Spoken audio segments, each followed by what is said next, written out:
Hello, everybody, and welcome to What's the Story podcast. This is episode 343. My name is Dan Murray. And I'm Graham Merrigan. How are you, Danny? I am smashing. Graham, Your, I'm doing good, mate. I'm doing good. Your haircut is stunning. Stunning. I appreciate your kindness, Graham. I appreciate your kindness. I know you think you were butchered, but I don't think you were. I think it's lovely. No, I wouldn't say butchered. I did say let's go a slightly different route than normal, and just I think there was something lost in translation in terms of what I had in my head and what the skilled hands of my regular barber produced in the end. It was just, mate, do you know what? Right, I'd say it was just maybe a week's worth of growth shorter than I would have liked. So Grand. there'll be that 7 to 10 day phase where it needs to settle and then I'll be all right again. But for now, hats in public is where I'm at. It's reminding me of my prank on Robert Kavanagh. Oh, where you sent them to the barber. I got butchered by a local barber Yeah, shop, and which will he's remain nameless. And about a yeah. week or two later, he says, "Have you any recommendations for a barber?" And I sent him to said butchering, and he sent me the most amazing voice notes ever Yeah, I remember. with a diagram of his haircut. I remember you sharing that with me. I'd forgotten about it until you brought it back up, but it was gold. All right. Oh, But yeah, correct. look, we'll jump straight in this week. We will. And it's a great guest as always. To Deputy Richard Boyd Barrett, Solidarity People Before Profit. Um, as Mero says in the intro, he's spoken to us a few times over the years. He's always very generous with his time. He's always very good about having a chat with us.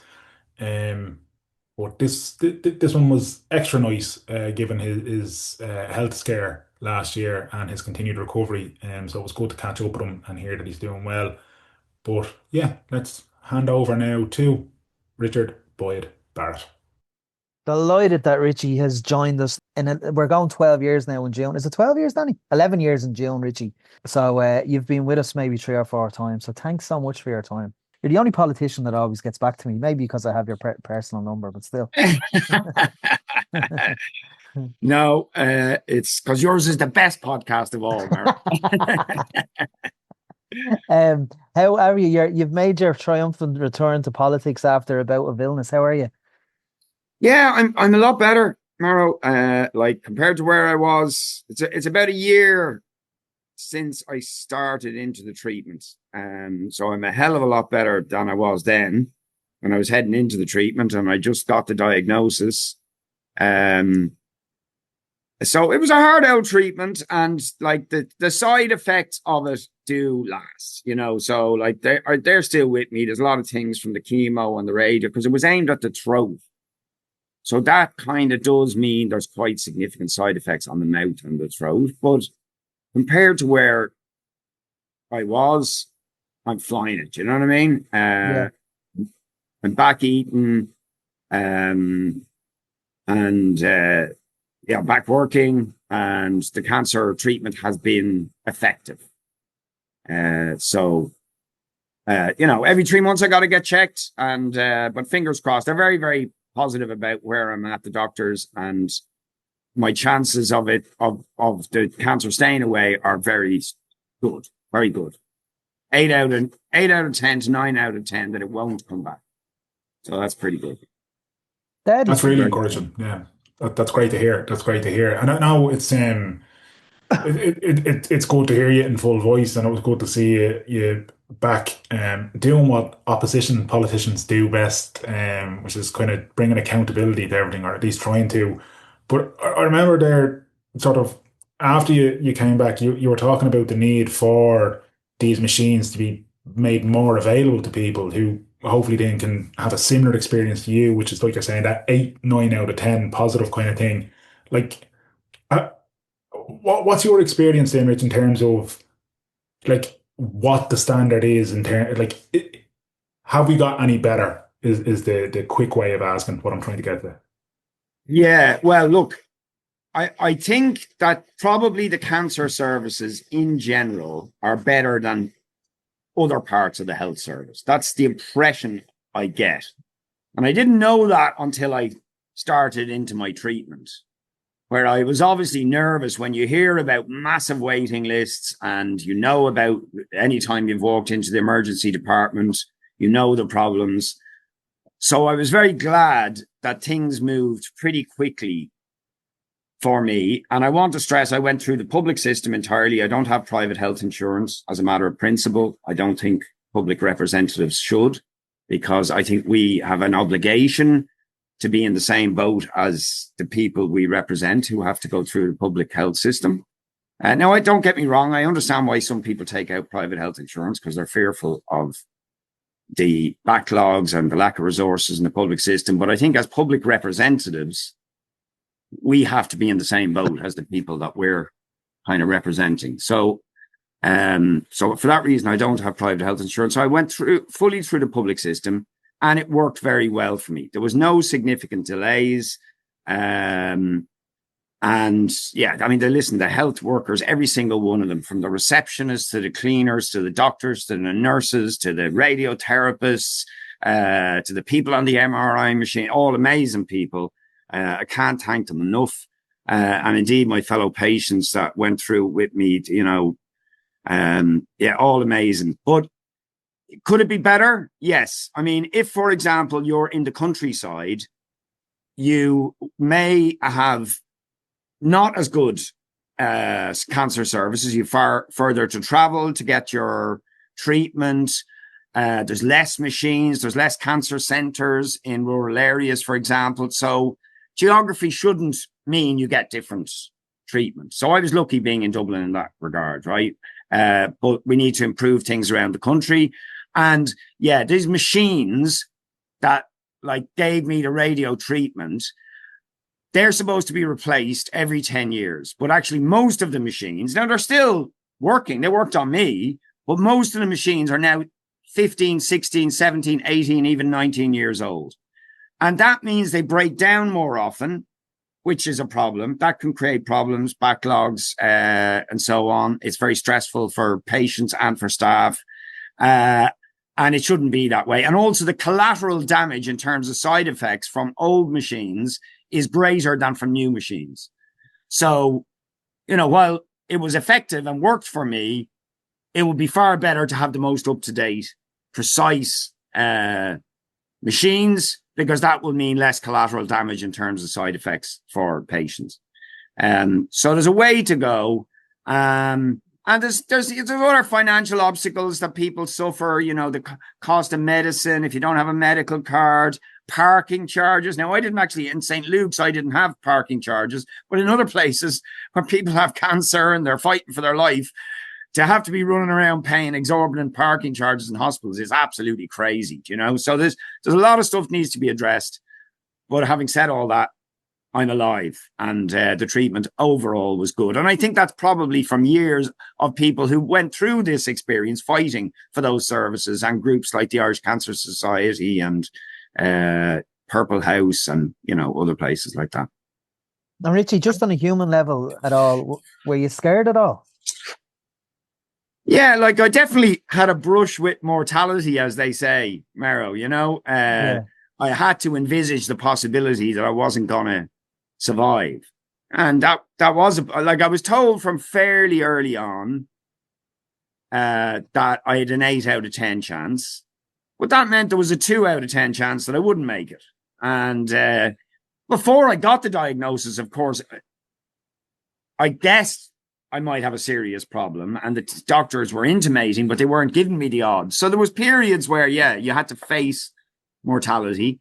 And there's times when you're going through the treatment when you really are in a dark enough tunnel, right? And it can be at times difficult to see the light at the end of the tunnel. Do you know what I mean? It can be harsh. So, I had to envisage the possibility I wouldn't be around. And that's daunting.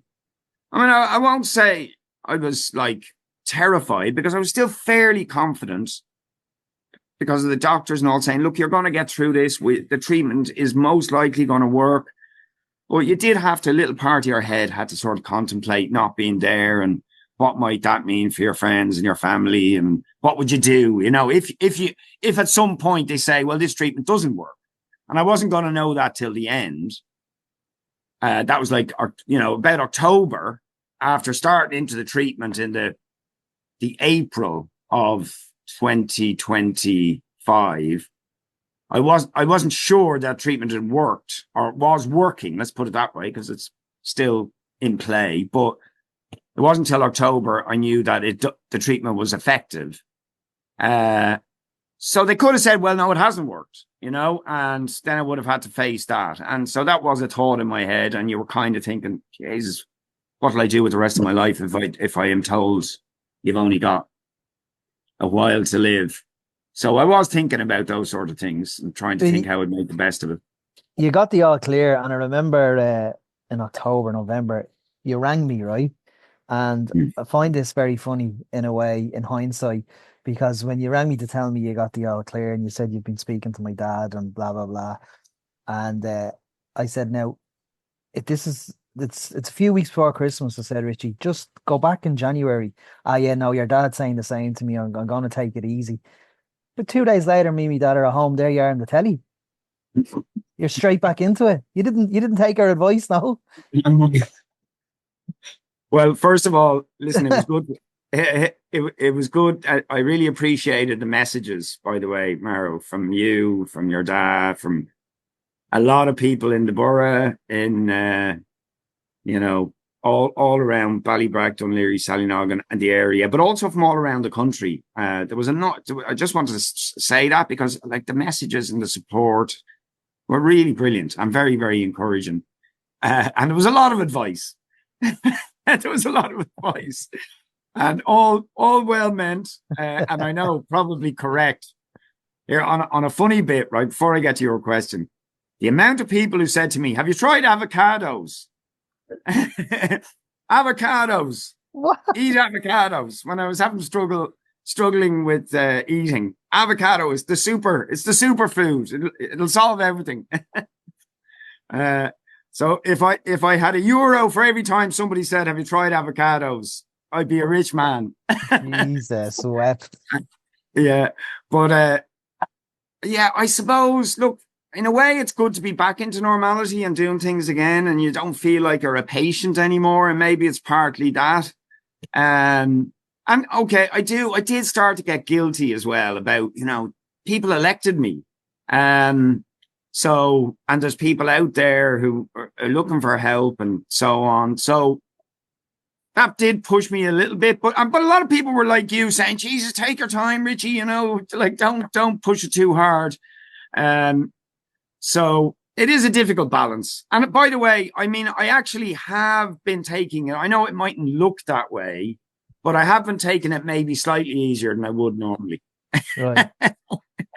I definitely don't believe you, but anyway, getting back into politics at hand, I suppose, and more locally, Rich, in the last couple of weeks, maybe you've been a bit outspoken in regards to this whole ice rink type of venue in Cherrywood.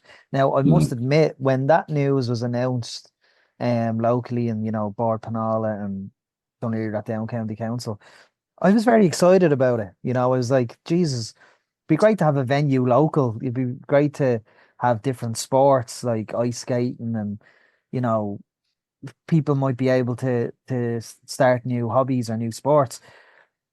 You're not totally against it, are you? Or what? I know you're saying that you don't want it at the expense of local sports and local amenities being kind of, I suppose, deteriorated or what, but can we not have both? Yeah, look, and it is a tricky one because I'm very much for sports facilities, and we're campaigning at the moment to try and get more Astros. We're supporting Pierce, Sallynoggin Pierce, and trying to get a clubhouse. There's huge problems in terms of lack of changing facilities and Astro all-weathers in particular in the area. So yeah, and listen, I've always played sport, so, and I've nothing against ice hockey, nothing at all. But I mean, actually, it was somebody in ice hockey who came to me and said they thought this is a bit crazy that they're looking for, and we can't get confirmation on this, that they were looking for 60 to 80 million from the government to develop this ice hockey stadium, which would also be a convention center and other things, right? With a fairly big private consortium. So that was and is my concern, because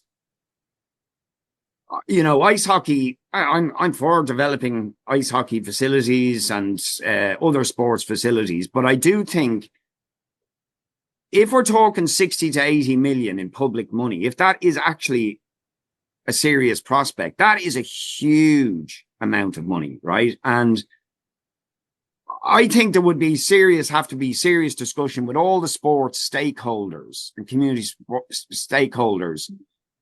Do we want a big ice hockey stadium, or do we maybe want a modest ice hockey rink along with other things? And, like football clubs, Captain Teely came to me a good few years ago saying, for example, there should be a municipal football stadium in the area, right? Why don't we have a municipal football stadium? And you'd probably build that for that sort of money. In fact, probably for less than that kind of money. So I think there needs to be a transparent, open conversation. If there's that much public money on a site like Cherrywood, a very strategically important site, about what's going there, that all sports and community stakeholders have real input into the discussion.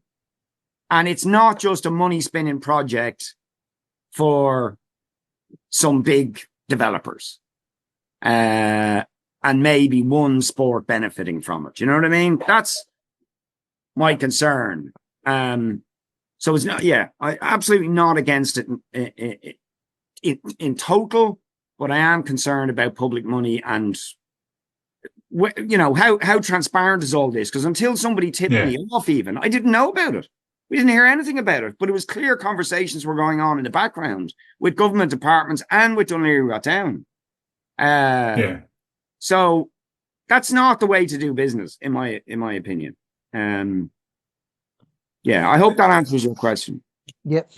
I think there's, and like it's interesting. When I first heard about this as well, which wasn't all that long ago, my head went to a similar place as you, Richie. And that I was kind of thinking, like the Borough has a rich sporting history, and there's clubs across all sports that are crying out for support, that are crying out for facility improvements, that need this. Like, loved the Winter Olympics when it was on telly. Love watching winter sports when they come on, right? But the reality for us living in Ireland is the vast majority of them are a bit of a novelty, right?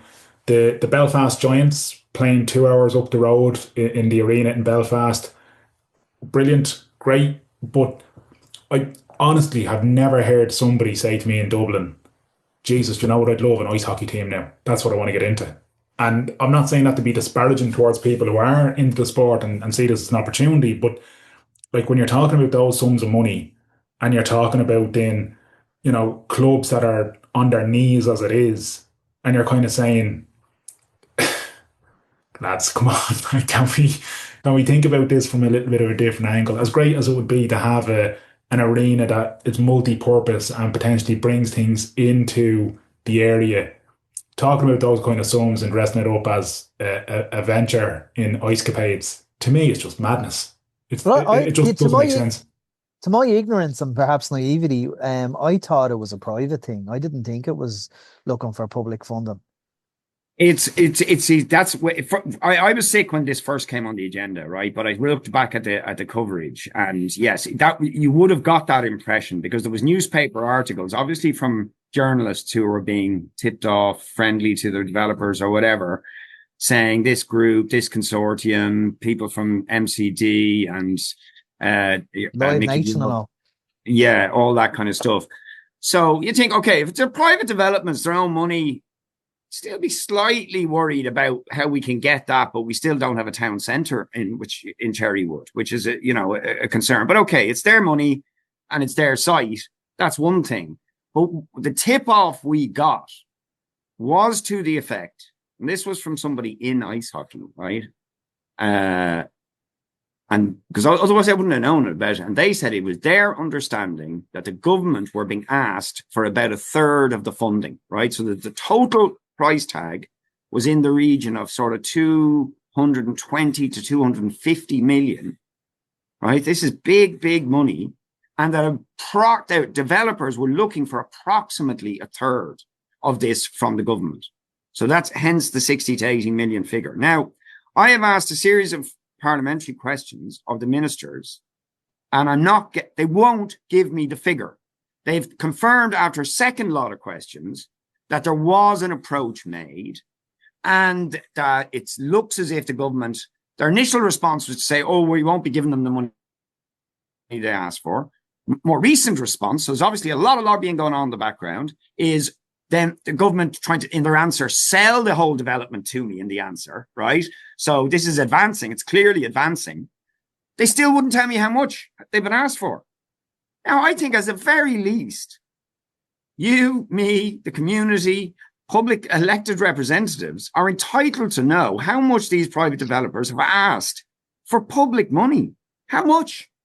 Like, we have entitlement to know that. When I think that Pierce Rose, Sally and Pierce are fighting for just changing rooms for nearly a decade. And if they could get like 100,000 quid or 200,000 quid, it would solve their problem. And then we hear that there might be possibly consideration being given to 60 to 80 million for an ice hockey rink that not many people asked for. You have to ask questions there. I think it's my obligation to ask questions there. Absolutely. And it's as you said, especially because it's public money. Like, if you remember when Shane Ross was a minister and there was uproar because a lot of the private schools were getting a lot of the grants for AstroTurf and despite getting a lot of private donations from alumni and stuff like that. So if you're having the uproar against that, surely it's equal to this. And as I said, the first few articles and the breaking news stories about this, it definitely insinuated that this was a private venture between a load of businessmen and parties and stuff like that. So if you're going to be given 60, 70, 80 million in taxpayers' funds for a venture when there's no changing rooms for certain clubs in the area, I think that's okay to question. Yeah. Now, I can tell you. Sorry, Danny. I was just going to say, I can tell you since I, and it was on foot of a tip-off that I just put it out there, right, to start the discussion. So at least people knew about it. But there's pushback coming. They're clearly an organized group because there's quite a systematic campaign of denunciation of me online. They're and they clearly have friends in the press and so on. So, and they've obviously been in quite a conversation behind the scenes with certain politicians and whatnot. So, look, I just hope the public get heard on this now, right? And so you're the blue bottle now, Richie. You're the blue bottle flying around the face. Yeah. Yeah, I was going to say that there's probably no shortage of people who have tried to denounce you in the past, Richie, myself included, I'll say, and I'm always reminded of that by Merrow. But yeah, anything like this that comes up that makes the Bertie Bowl seem like it was a good idea, you just have to kind of shake your head at, Yeah. But if you can kind of shift gear then and go from local to kind of broader, the world is a bit of a mess at the moment. I suppose you could always argue it is always a mess, but right now it seems like it's even more so. I know you were quite vocal in the build-up to the Taoiseach's visit to the White House, sort of, and I, again, would find myself leaning more towards maybe this was a time for Ireland to use that soft power that we have and make a stand and kind of say, not this time, we're not going through ceremonial. But in the kind of the aftermath of it all, how do you think the Taoiseach performed up against what other leaders have come against with Trump in the White House? Well, you see, I suppose one question I would ask really is, how did Trump think the meeting went? Because my concern is not to do anything, or that we shouldn't do anything that boosts Trump's position when you look at what Trump is doing in the world. And I suspect Trump was pretty happy with that meeting, right? That's why American presidents want that meeting, because it's good for them politically. The Irish diaspora in the United States is huge. And the credibility, that soft power is a real thing. You know, I often hear people say, oh, who cares what the Irish say? In America, they care what the Irish say. That voice is, and that kind of thing, it's important. So we do, to use such a cliched expression, we punch above our weight, but that's the truth in America. So I think Trump would be happy. And if Trump is happy, I'm not happy, right? Because it's giving him legitimacy to carry on this madness. And like everybody's in the crosshairs. And we're looking at it now. I mean, literally, every single human being in the world is now paying a price for Trump and Israel's war. Every single human being in their pocket. So there is people whose ability to pay their bills in Dunleary, in Ballybrack and Sallynoggin is being impacted by the madness of Donald Trump and the bloodthirstiness of the Israelis. So anything that helps him do that is, to me, not a good thing. We should be using our soft power to make it difficult for him to do that stuff. And it's dangerous, you know, like these guys have nuclear weapons. And you know there are people there in the Israeli regime, like they'll commit genocide. What else will they do? They have these weapons. The Americans have these weapons. If things start to get problematic for them, if they start to look like maybe they're going to get defeated, there will be some people, I hope not the voices that prevail, but there will be some people among these headbangers who'll say, let's nuke them.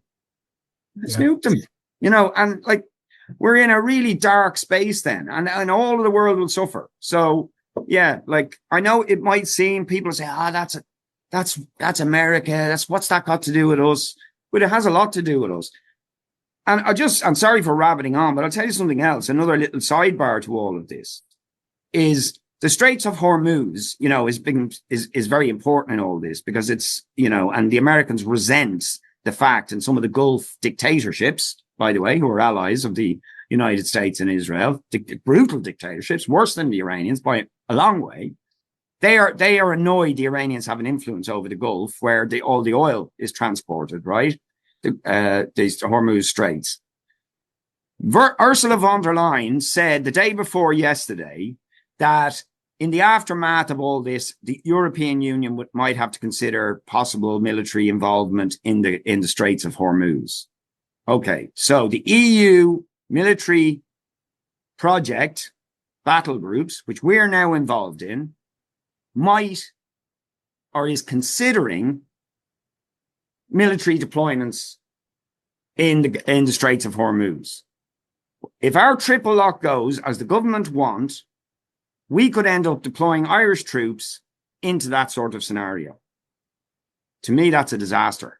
That's a serious problem, right? Considering our neutrality, considering our history of opposition to colonialism and imperialism, we do not want our sons and daughters being sent to the Straits of Hormuz to defend Western oil interests. What would a government spokesperson say to you, Richie, in that with that last comment there, in regards to triple lock? How would they defend that? Excuse me, just taking a drink of water. That's the burnt out throat. I have to keep drinking water. They would say their argument is that the Security Council veto, because you know the way the Security Council of the United Nations is, that's what part of the triple lock is. That there can't be Irish peacekeeping deployments unless there is agreement on the UN Security Council, which is dominated by the United States, Russia, China, Britain, and France. Now, that is undemocratic, right? No question. But one of the safeguards it provides is it means that we do not send troops where the big powers are fighting against each other. Right? That's what it means, in effect. Do we want to send troops where they're fighting against each other? I think not, because that means we're taking sides with some of the big powers. Absolutely. I think the whole point about neutrality is we don't take sides between the big blocs.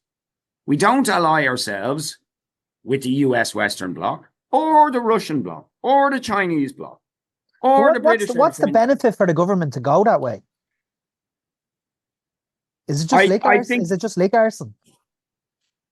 It's a little bit more than that. I think they want to be part of the European Western Club, right?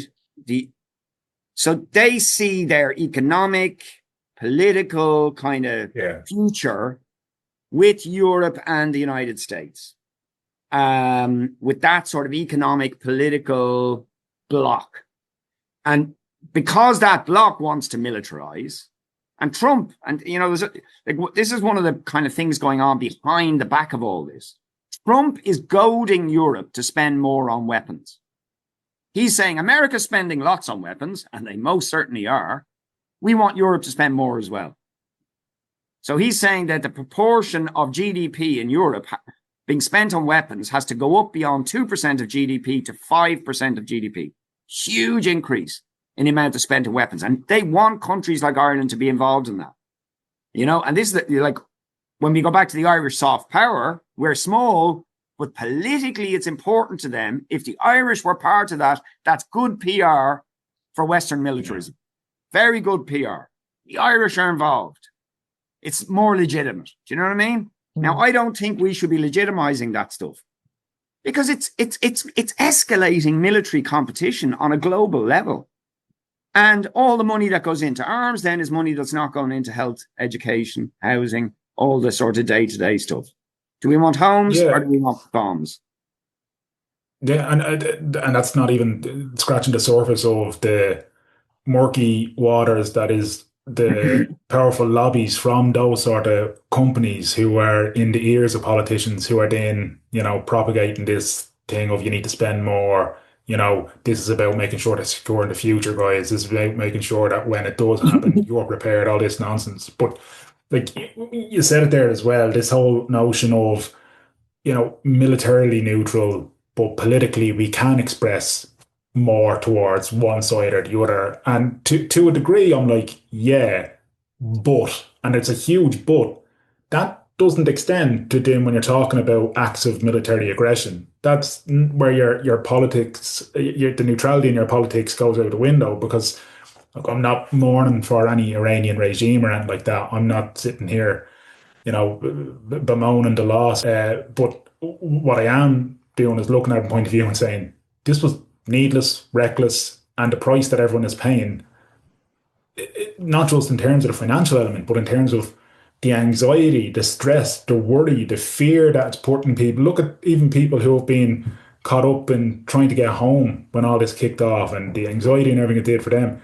But there's such a ripple effect in all of this. And for our politicians to kind of, tiptoe around it and try to find a way that they can kind of wag their finger, but at the same time seem friendly towards what can only be described as a bad actor in Donald Trump. You can't believe a word out of the guy's mouth at any given moment.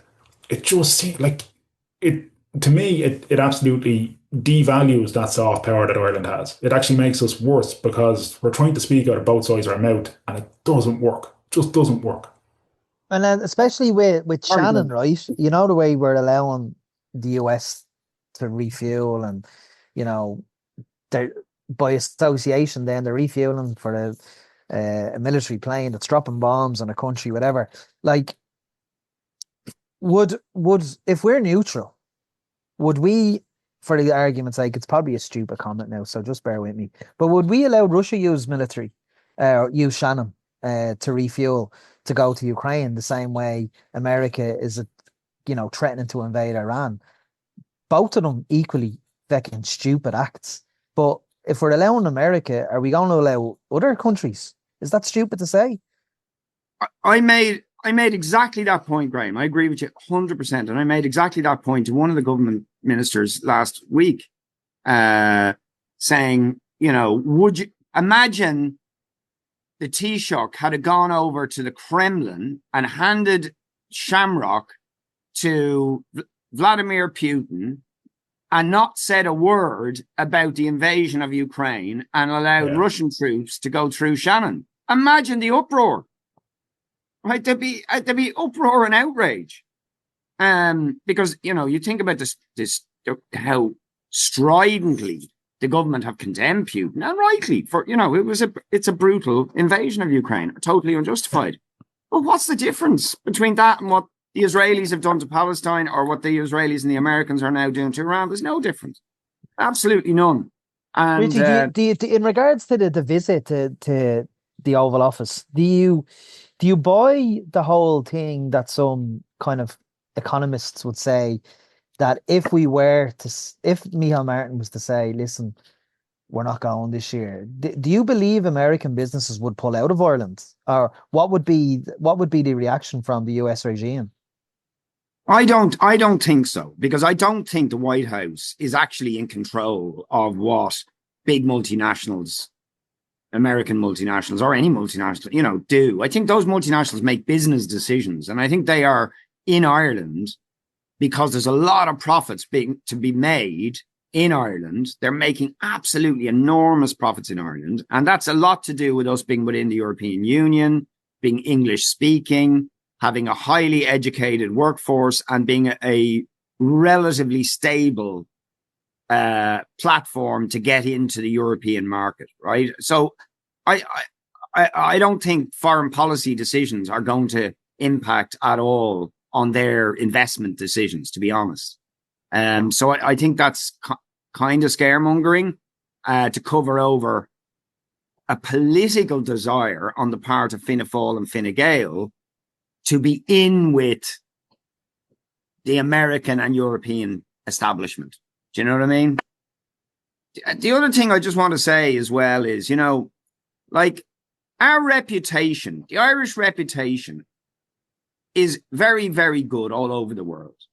All over the world, not just in America or Europe, but you go to the Middle East, you go to Africa, you go to Asia. People have a lot of time for the Irish. And that is because of our anti-colonial history. We stood up to an empire. And we're seen as people who kind of established ourselves in a struggle against a very big, powerful and nasty empire, as the British Empire was. So that's a lot of credibility we have and respect. And that safeguards even our troops, our peacekeeping troops, that reputation, right? We're treated differently. Our troops are going to be treated differently to British troops or American troops or whatever because of that history. If we align ourselves politically and or militarily with powers that are doing bad things, that are doing bad things to people around the world, we'll squander that reputation. And I think it's a precious thing, that heritage, that history of ours, and that reputation that flows from it is a precious thing, and we shouldn't squander it. Come here. I want to wrap up on a final kind of domestic issue at hand, because People Before Profit, Solidarity and Sinn Féin are the only kind of two All-Ireland parties. And at the moment in Ireland, the last few years on the island, we seem to have a huge issue with domestic violence and women from men, and women dying as a result of someone they know. It's getting out of hand. Is there anything, like, what can we do with this as a society? How can we get better? As I said, yourselves and Sinn Féin are the only All-Ireland party, so you'll see it in the north of Ireland as well. It's a travesty at this stage. It's a really serious problem. Now, there's a lot of different aspects to it, Graham. It's a big issue to bring in the last 5 minutes, but to say a few things. I mean, number one, when you are a victim of domestic violence, and it's mostly women, sometimes men, but mostly women, you need somewhere to be able to go, right? And we are desperately short of domestic refuge spaces. And the housing crisis also exacerbates that, because often people don't leave violent situations or can't leave because they've nowhere to go because of the housing crisis. So that is a huge problem. Sometimes relationships just need to end, but people are stuck together because they've nowhere to go.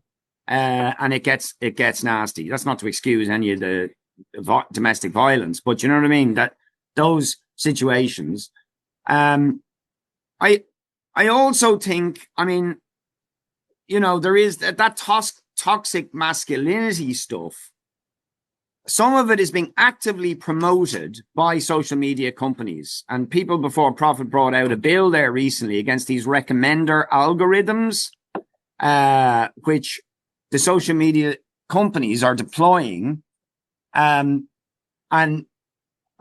examples of, sorry, I'm just plugging in this while I'm talking to you, but a number of surveys have been done on this, showing that when you're, say, a young man in your late teens or early 20s and you sign up to some of these social media things, before you express any preferences, once the platform knows your age and the fact that you're a male, it starts pumping this manosphere, toxic masculinity stuff at you. Right, and it does similar things to women to do with, body image and encouraging sort of like stuff, women to be excessively worried about body image and all that kind of stuff. So there's companies making money and profit out of pushing this toxic masculinity and all that kind of stuff, and certain, and commodifying women's sexuality and treating women like sexual objects.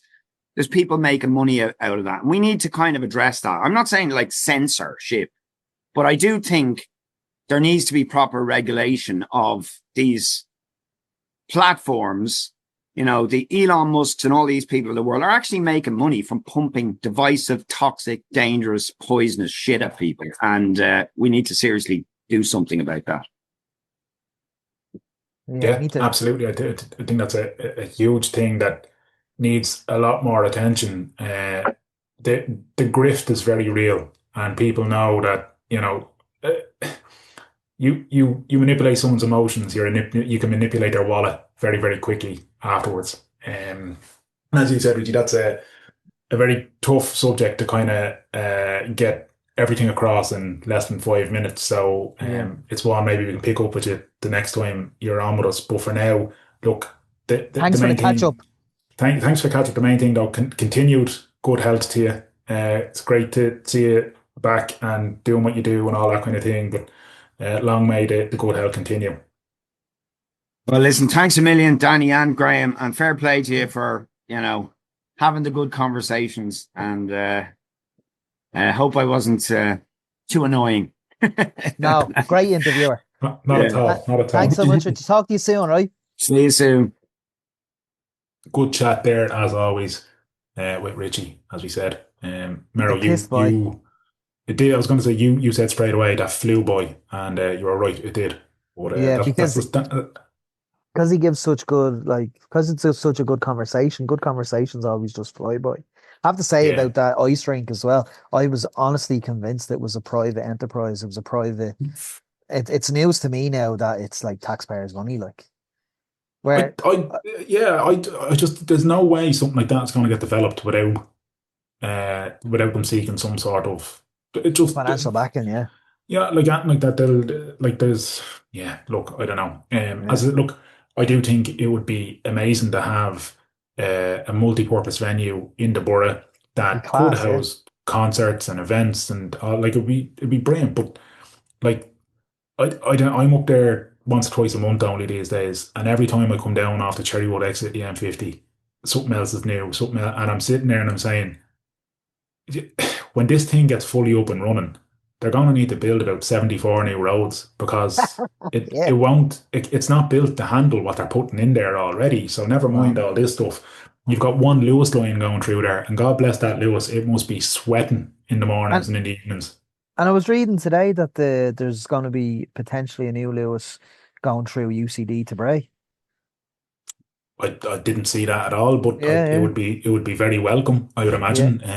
It's a long time now since I left UCD, but only having a handful of bus routes was always a killer, and the parking up there was a fucking nightmare as well, I can tell you. So look, Anyways, good chat all round. Good That's catch it. up. We might get him Yeah. towards the end of the year, towards the end of the summer again to speak, because Yeah. obviously I did rush him on the domestic violence topic. But Yeah, yeah, that was a bit grenady of you to throw that at him the last yeah. the last minute. Be like, here, solve this topic in 4 minutes or less, Rich. I know he answered it well though, considering You the did, time in constraints. fairness. You But did, yeah. it was a good episode. And if you want to listen to any of our previous episodes, you can search WTS Pod on any podcast provider you have, anywhere, everywhere you get a podcast. Search WTS Pod. You can also get WTSpod.com, and all our podcasts from the very beginning, from 11 years back, are there. He's at Danjo Murray on Instagram. We're at WTS Pod on Instagram. I'm on American Mania at Instagram. And they're the only two social media sites we are actively using lately. So until next time, thanks for listening, and we'll be back again sometime soon. There it is. All hearts. And And news.